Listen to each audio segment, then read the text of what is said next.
Swati ji, congratulations for your first book. Thank you so much. Finally आपके हाथ में है, आप हमारे प्लेटफॉर्म पे लॉन्च भी कर चुकी हैं। जी, कैसा महसूस कर रहे हैं फिलहाल पहली किताब हाथ में लेके? सेकंड के लिए नहीं पूछूंगा मैं, जी जी। क्योंकि फर्स्ट की अलग बात होती है, फर्स्ट बुक की। बिल्कुल ठीक। तो मैं शुरू करती हूँ अपने आप से ही कि मैंने कभी नहीं सोचा था कि मैं कभी कोई किताब लिख सकती हूँ या ऑथर्स वाली कैटेगरी में मेरा नाम कभी आ सकता है। इसमें बहुत सारी चीज़ें ना मैटर करती हैं कि जब मैं इस लाइन में आई, ऑकल्ट के लाइन में आई, पढ़ना लिखना कभी पसंद नहीं था, ये मैंने अपने पहले पॉडकास्ट में भी बताया है। लेकिन God has his own plans, numbers again numbers खेलते हैं। तो 3 नंबर आता है मेरे उसमें, तो मुझे पढ़ना लिखना तो था ही। मुझे जब तक मैं पढ़ूंगी नहीं तब तक मेरी ग्रोथ नहीं थी। तो ये समझ में आया। तो जब ऑकल्ट में आई तो बहुत सारे ना नोट्स बनते हैं। आप बहुत सारी चीज़ें ऐसी हैं जो नॉलेज की आप याद नहीं रख सकते। 600 ग्राम का भेजा है, वो बेचारा कितनी चीज़ें लेगा। तो इसीलिए हमारे बड़े लोगों ने बोला है कि नोट डाउन करते हैं तो चीज़ें याद भी रहती हैं और आप उसको किसी को भी बता सकते हो। अब एक मेरे साथ प्रॉब्लम ये है कि मैं बहुत सिस्टमैटिक होने की कोशिश करती हूँ, बट तब भी कोई चीज़ दिमाग में आई, कोई रेमेडी ने वर्क किया तो जो बुक सामने है, जो कॉपी सामने, मैंने उस पर नोट कर दिया। तो ये जो मेरी बुक है ना, ये संग्रह है मेरी उन सारी फैली हुई नोट्स का, जो कि अलग अलग थे। और ट्रस्ट मी तन्मय भाई, आज मैं खुद अपनी इस बुक को इतनी बार पढ़ती हूँ जब मुझे लोगों को रेमेडी देनी होती है, क्योंकि मैं खुद भूल जाती हूँ कि मैंने कहाँ लिखी है। और remedy has to be precise. आज की डेट में कुछ भी चल रहा है, लोग भी फॉलो करते हैं, लोग भी कर लेते हैं। उन्होंने बताया था, आपने नोट नहीं करा, आपने डायरेक्शन नोट नहीं करे, आपने नंबर ऑफ जो उसमें आइटम्स बताए हैं वो नहीं नोट करे, तो एनर्जीज काम नहीं करेंगी। अब 1 मिनट रेमेडी से और कम क्या होगा? ऑब्वियसली। तो ये मेरा स्टार्टिंग पॉइंट था। और एक मुझे ना ये था कि मैं कभी तो जाऊंगी इस दुनिया से, तो मुझे था कि मैं कुछ ऐसा करके जाऊं कि मेरे बाद भी लोग जो मेरी विद्या है, जो मेरे पास नॉलेज है, वो नॉलेज को लोग पढ़ें और उससे उसका फायदा उठाएं। Leaving a legacy behind. Exactly जी। ग्रेट। अच्छा, पब्लिशिंग जर्नी, हमने आपकी बुक पब्लिश की है, हमारे लिए यू आर एन ऑथर, तो पब्लिशिंग जर्नी आपकी कैसी रही और उसका थोड़ा सा बताएं। क्या एक्सपीरियंस रहा आपको? मतलब आप हमारी तारीफ़ कर सकते हैं और जो चीज़ ख़राब लगी वो भी बता सकते हैं। जी।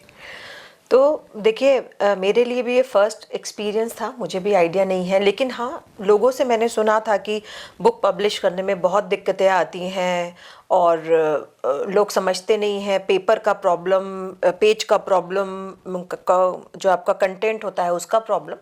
थोड़ा टाइम ज़रूर लगा मुझे भी समझने में, और मुझे ऐसा लगता है वो मेरी तरफ से कमी थी, क्योंकि मैं वो डिलीवर नहीं कर पा रही थी जो आपको चाहिए था। बट आपकी पेशेंस, आपका एक्सपीरियंस मुझे वहाँ तक लेके गया जहाँ पर कि अब ये मेरी बुक मेरे हाथ में है। तो मुझे कहीं पे भी कोई ऐसा चैलेंज नहीं आया। और मुझे ऐसा लगता है कि जब आप किसी चीज़ को शिद्दत से चाहते हो ना, शाहरुख खान का डायलॉग है, तो कायनात भी लग जाती है उसको आपको दिलवाने में।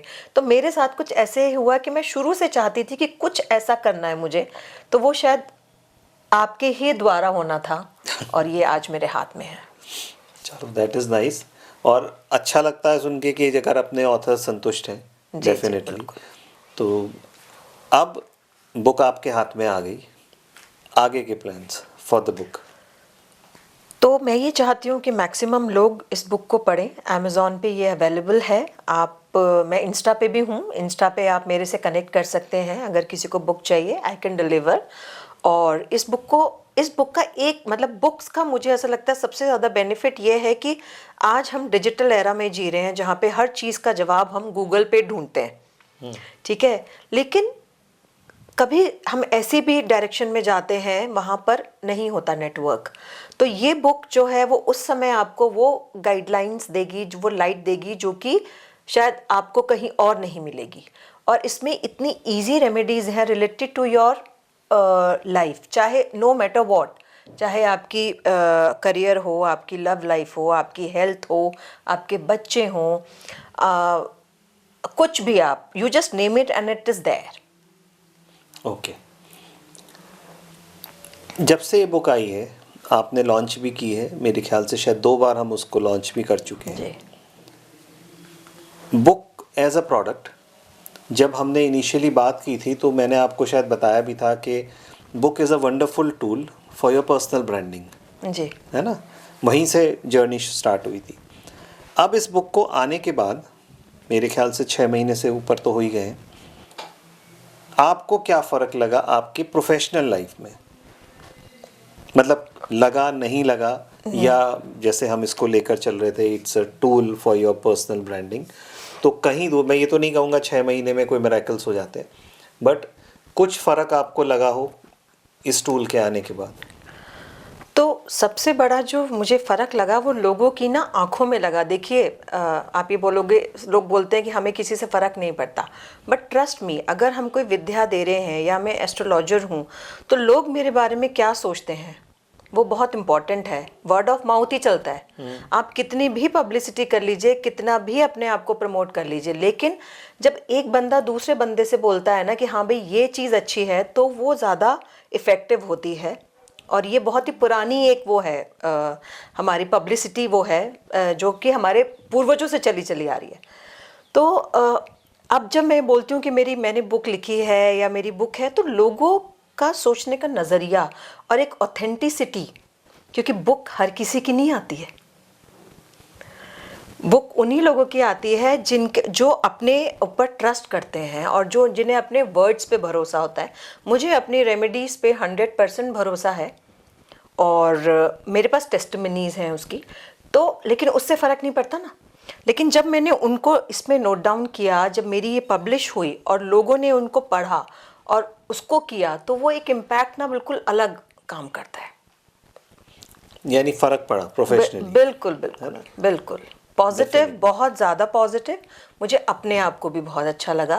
और ऑथेंटिसिटी हो गई, दूसरा ये है कि ईज़ ऑफ डूइंग बिजनेस हो गया। अभी जैसे आपने कहा कि अब आपको किसी को रेमेडी बतानी होती है तो आप बस बुक खोलते हैं और आप बता देते हैं। जी अच्छा, क्या इस बुक का कोई अपग्रेडेड वर्जन लाने का विचार है आपका आगे भाई? या रेमेडीज इतनी तो नहीं होंगी, रेमेडीज तो और भी होंगी नेचुरली। रेमेडीज़ बहुत हैं बिल्कुल। मैं उन पे भी काम कर रही हूँ, लेकिन थोड़ा सा अब डिफरेंट, कुछ मसाले के साथ कुछ डिफरेंट आएगा इस बार। रेमेडीज़ तो मैं कितनी भी आपको दे सकती हूँ, पर सब्जेक्ट कम से कम 50 remedies I have already have in my this thing data. लेकिन वही होता है ना कि जितना ज़्यादा आप डिलीवर करोगे उतना ज़्यादा कन्फ्यूजन होता है। तो इसमें हर चीज़ से रिलेटेड 10 रेमेडीज़ हैं। ठीक है। तो मुझे ऐसा लगता है कि अगर कोई भी करना चाहेगा तो मैक्सिमम वो अपनी लाइफ से रिलेटेड 1 या 2 रेमेडी करेगा। 8 रेमेडीज अभी भी अनटच्ड हैं, तो अगर आप पूरी लाइफ स्पैन में देखें ना तो वो 10 रेमेडीज कभी नहीं करेंगे।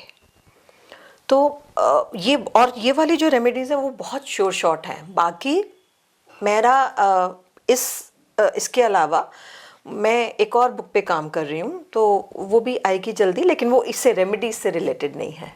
ओके वो थोड़ी डिफरेंट है। उसके बारे में तो हम अभी पूछेंगे भी नहीं, क्योंकि स्पॉयलर्स नहीं होने चाहिए। बिल्कुल, है ना। उसके लिए हम फिर ऐसे ही बैठेंगे और बात करेंगे। जी जी बिल्कुल। जब वो बुक आ जाएगी, जब हाथ में होगी ना, तब मैं आपसे पूछूंगा कि सेकंड बुक हाथ में है और कैसा महसूस कर रहे हैं। कैसा महसूस हो रहा है। बिल्कुल। तो हम बेसिकली ऑडियंस को ये बुक एक बार दिखा देते हैं, and it is available on Amazon. आप डायरेक्टली भी ऑर्डर कर सकते हैं, चाहे स्वाति जी को कर दीजिए, चाहे आप पब्लिशिंग हाउस में कर दीजिए, चाहे आप अमेज़न से मंगा लीजिए। बाकी पूरे साल हमारी कोशिश रहेगी कि आप डिफरेंट प्रोग्राम्स में हमारे साथ रहें, तो ऑडियंस के साथ डायरेक्ट इंटरेक्शन भी रहेगा आपका। और बुक तो खैर जिसको लेनी होगी वो ले लेगा, बट एक तो उन्हें साइंड कॉपी मिल जाती है, प्लस जितना ज़्यादा ऑडियंस से इंटरेक्ट आप करेंगे उतना ही ज़्यादा डेफिनेटली बुक की भी ऑथेंटिसिटी है, फिर बुक की वजह से आपकी भी ऑथेंटिसिटी है। बिल्कुल। तो मज़ा आया, और हमें एज ऑथर बहुत मज़ा आया आपके साथ। Thank you so much. As an author, तो क्योंकि बहुत ईज़ ऑफ डूइंग बिजनेस हुआ, जैसे आपने कहा ना, आपको पब्लिशिंग हाउस के साथ कोई बहुत चैलेंजेस नहीं आए। हमें भी एज ऑथर आपके साथ चैलेंजेस नहीं आए, क्योंकि आपकी बहुत सारी क्या मैक्सिमम चीज़ें सिस्टमेटिक थी। वरना सबसे ज़्यादा प्रॉब्लम आती है कंटेंट को सिस्टमाइज़ करने में। ओके जब हम फॉर्मेटिंग करते हैं जी कि ये चीज़ रह गई। अच्छा, बहुत ज़्यादा दिक्कत आती है जब बुक पूरी फॉर्मेट हो गई और उसके बाद ऑथर कहते हैं बीच के ये 4 पेज में भूल गया था या भूल गई थी, यानी कि वो सारा काम दोबारा होगा। आप बीच में ऐसे इंसर्ट नहीं कर सकते, जी है ना। तो ये सारे चैलेंजेस आपके साथ नहीं आए। हमें खुद बहुत मज़ा आया आपकी बुक पब्लिश करने में। Thank you so much thank you for being on the show. Thank you Swati. It's my pleasure thank you so much